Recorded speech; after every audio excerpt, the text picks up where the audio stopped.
Bonsoir à toutes et à tous, bienvenue dans Nous ferons également connaissance avec Estelle, un réseau entièrement dédié aux femmes ambitieuses du Grand Est. Intéressons-nous maintenant de plus près aux femmes. Avec vous, Caroline Chéry-Burger, puisque vous êtes coordinatrice d'Estelle Exécutive à Metz. Estelle Exécutive qui est un réseau de femmes d'ambition du Grand Est. Et c'est bien de l'affirmer. Vous partez du principe, Caroline, que les hommes et les femmes ont des valeurs à partager ensemble et que leur différence est une source de richesse. Expliquez-nous un petit peu plus ce concept.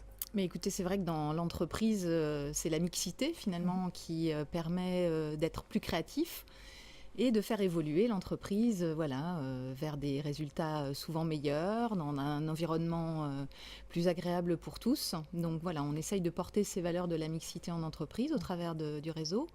Et puis également de mener des réflexions sur le genre, sur la place des femmes, l'évolution de leur carrière féminine, le fait de les pousser vers une ambition pour elles, de viser haut, de s'inspirer de modèles autour d'elles pour les porter à évoluer, avancer et, disons, imposer un petit peu leur volonté, leurs compétences, leurs talents et rester moins en retrait que peut-être ce qu'elles ont un petit peu trop tendance à faire. Vous allez accueillir à la fois des étudiantes, des chefs d'entreprise, des professeurs.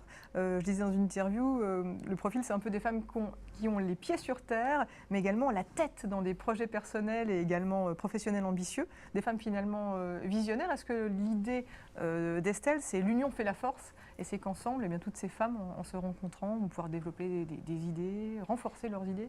Tout à fait. Donc le réseau, c'est vraiment la mixité aussi des profils, des horizons professionnels, donc une multitude de talents qui se rencontrent, qui échangent et donc qui apportent beaucoup de richesse à ce partage d'expériences. Et voilà, tous les âges finalement se rencontrent, aussi bien des étudiantes que des femmes en pleine activité, en développement de carrière ou en fin de carrière, voire même à la retraite et qui continuent d'être actives, par exemple sur le plan associatif, qui continuent d'être engagées.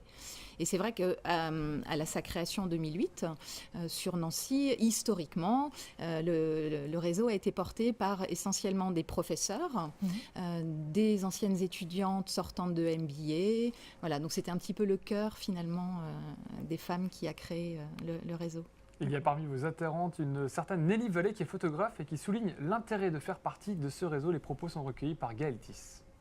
Je crois quand on est indépendant, puisque moi je suis indépendante, le pire serait de s'isoler. Et donc on a toujours besoin de l'intelligence du regard des autres et de partager ces moments-là. Et ça apporte une chose fondamentale dont on a besoin tout le temps, c'est l'enthousiasme et l'énergie. Ça m'a permis aussi d'entendre les gens qui habitent ici, me parler d'ici. Donc elles m'ont énormément appris sur la ville, sur ce qui s'y passe, avec beaucoup de générosité. Et puis au-delà du réseau qui ne serait là qu'en soutien, il y a aussi une véritable volonté d'apprentissage, de partage d'expériences. Ça permet de se faire connaître, mais également de se connaître, parce que présenter son activité à d'autres, c'est pas forcément aussi simple qu'il y paraît. Et tout ça, dans la plupart du temps, vraiment dans la bonne humeur. Dans cette interview, Nelly évoque l'isolation. Est-ce que vous avez le sentiment que les femmes sont trop isolées aujourd'hui? Vous parliez tout à l'heure du manque de confiance. Est-ce que c'est encore un petit peu plus important que ça parfois? En fait, c'est surtout vrai aussi, je pense, pour des femmes, comme elle le dit, qui sont entrepreneurs indépendantes, où on a vite, comme on travaille seul, ce penchant à être un petit peu seul dans sa réflexion, dans sa dynamique, et on peut s'épuiser assez vite. Donc le réseau, dans ce cas-là, permet effectivement de se remobiliser, d'échanger, de pouvoir s'ouvrir et puis de construire un réseau. C'est à l'heure actuelle, au niveau professionnel, disons dans tout type de poste et de profession, vraiment quelque chose d'essentiel à l'heure actuelle. Nous nous sommes posé la question de savoir si les femmes avaient autant de chances finalement on rentre dans le vif d'accéder à des postes à responsabilité que les hommes. Gaëlle Thiss vous a posé la question. Oui, je pense qu'à partir du moment où elles le veulent, elles peuvent tout à fait accéder à des bons postes. Question de volonté? Non, pour moi, il y a toujours beaucoup plus d'hommes que de femmes. Là, je vais justement au travail, donc la majorité, c'est des hommes qui ont des postes clés. Après, ça dépend si vous êtes à votre compte ou pas, mais je pense que de manière générale, au niveau du travail, elles ont peut-être plus compétences encore que les hommes parce qu'elles sont plus posées, moins volcaniques et puis elles réfléchissent à plus loin. Donc oui, je pense. Après, au niveau des salaires, il y a encore des écarts, mais je pense qu'on s'en rapproche. La touche féminine, ça serait justement de pouvoir faire preuve d'un peu plus de diplomatie, Je pense que c'est intéressant aussi de voir que dans ces domaines-là, on a toujours, nous en tant qu'hommes, l'impression de pouvoir gérer les choses en tapant du poing sur la table. Et avec un peu de diplomatie, un peu de douceur, ça marche plutôt pas mal.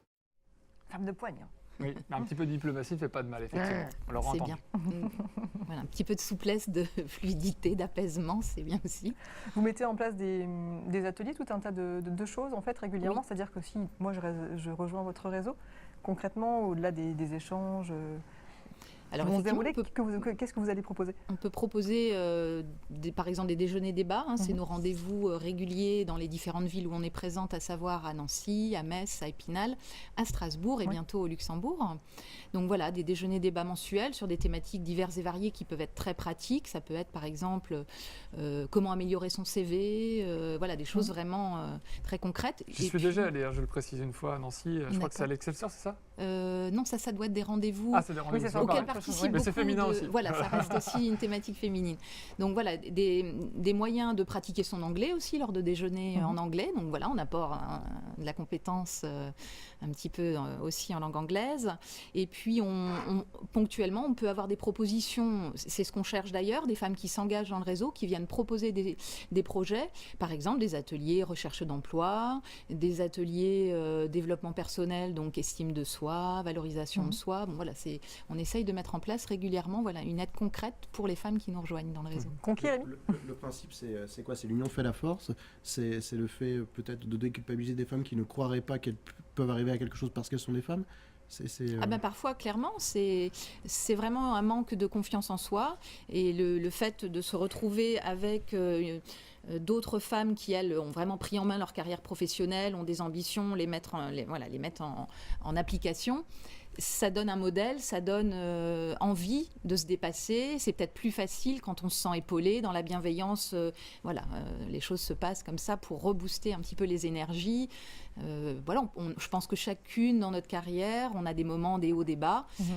Quand on est en haut, c'est bien de faire profiter celles qui sont en bas et inversement de pouvoir profiter. Donc du coup, les hommes ne font pas ce genre de travail, c'est pour ça que vous voyez entre femmes quelque part, parce qu'on ne prend peut-être pas le pli non plus. Alors Alicia, elle me dit souvent, il y a toujours des disparités entre hommes et femmes. Moi, j'ai l'impression que ça s'harmonise avec le temps. Est-ce que c'est une fausse idée que je me fais ou... Non, je pense que quand même aussi, je trouve qu'il est alors, présent. globalement, au-delà ça du se lisse salaire, quand même en un général. petit peu sur les générations nouvelles où les hommes effectivement adoptent des comportements quand même un petit peu différents, avec moins de sexisme. Enfin, c'est vrai que les choses s'améliorent évidemment. Il reste beaucoup de disparités, on ne peut pas le nier, les chiffres sont là pour le montrer. Maintenant, la femme, elle est confrontée toujours à des problématiques qui lui sont quand même propres, dans le lien de la vie privée et de la vie professionnelle, de l'organisation des entreprises, par rapport effectivement à la prise en compte du temps pour s'occuper des enfants, donc tout ça, il y a des choses qui sont particulièrement vécues par les femmes plus que par les hommes. Donc on est là aussi pour aborder sous cet angle plus féminin les choses. Et c'est vrai que c'est plus facile d'échanger entre nous, en fait. Et puis, on a peut-être moins de réticence que les hommes à se dévoiler, à avouer nos faiblesses, à parler de nos échecs. Et les hommes, peut-être, seront un petit peu moins tentés de le faire entre eux. Pour revenir sur ce que dit Alicia, il y a une illustration parfaite, c'est ce qui se passe en politique. C'est-à-dire qu'on a instauré la parité dans les dernières élections, on pense aux départementales. Au régional aussi, ce sont des listes où il y a eu autant d'hommes que de femmes. Pour autant, ceux qui ont les postes et ceux qui sont en tête de liste, sont souvent les hommes. Voilà. Donc la parité, elle est là. Pour autant, quand il s'agit d'extirper quelqu'un, on extirpe souvent un homme et on se demande toujours un petit peu pourquoi. Nous, on l'a bien respecté ici, la parité. Voilà. Oui. Tout à fait. Sur le plateau, elle est parfaite. Voilà. Rien à dire. Voilà, aujourd'hui, c'est idéal. Merci beaucoup. Bon, en tout cas, si vous voulez rejoindre le réseau de Voilà. SL Exécutive, il y a un site internet qui apparaît de ce pas sur l'écran, stlexecutive.fr. Et puis voilà, l'affaire est dans le sac. On sera ravis de vous accueillir. Voilà. Merci beaucoup.